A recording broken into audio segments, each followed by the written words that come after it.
मैंने आज तक इतनी अजीब लिफ्ट नहीं देखी थी। इसके अंदर किसी भी फ्लोर का बटन नहीं था, सिर्फ मोटे मोटे स्टिकी नोट्स का एक ढेर रखा हुआ था।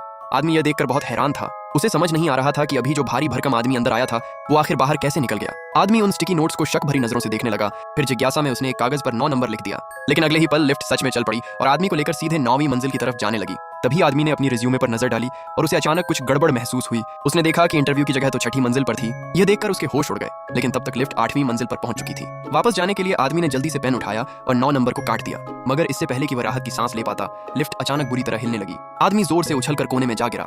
उसके दिल में डर भर गया, लेकिन अगले ही पल लिफ्ट ने उसे उठाकर सीधे छत से दे मारा। वह खुद को बचाने के लिए कोई जगह ढूंढने लगा। तभी फिर से जोरदार झटका लगा और वह जमीन पर आ गिरा। लिफ्ट लगातार हिलती रही और आदमी बुरी तरह घायल हो गया। उसने किसी तरह रेंगते हुए नंबर बदलने की कोशिश की, लेकिन तभी एक और जोरदार झटका लगा और वह फिर से हवा में उछलकर दूर जा गिरा। पता नहीं कितनी देर तक यह सब चलता रहा।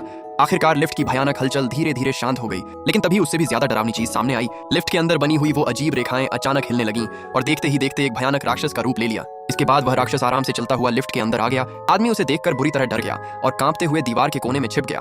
वह डर के मारे कोई आवाज तक नहीं निकाल रहा था। लेकिन अजीब बात यह थी कि उस राक्षस ने भी आदमी को देखकर डरना शुरू कर दिया। तभी अचानक राक्षस का एक बल्ब टूटकर जमीन पर गिर गया। उसकी आवाज सुनते ही आदमी के मुंह से डरावनी चीख निकल गई और वह घबराकर लिफ्ट से बाहर भाग गया। अगले दिन एक बहुत मोटा आदमी लिफ्ट से बाहर निकला और उसके पीछे जमीन पर सिर्फ एक नंबर 1 वाला कागज पड़ा हुआ था।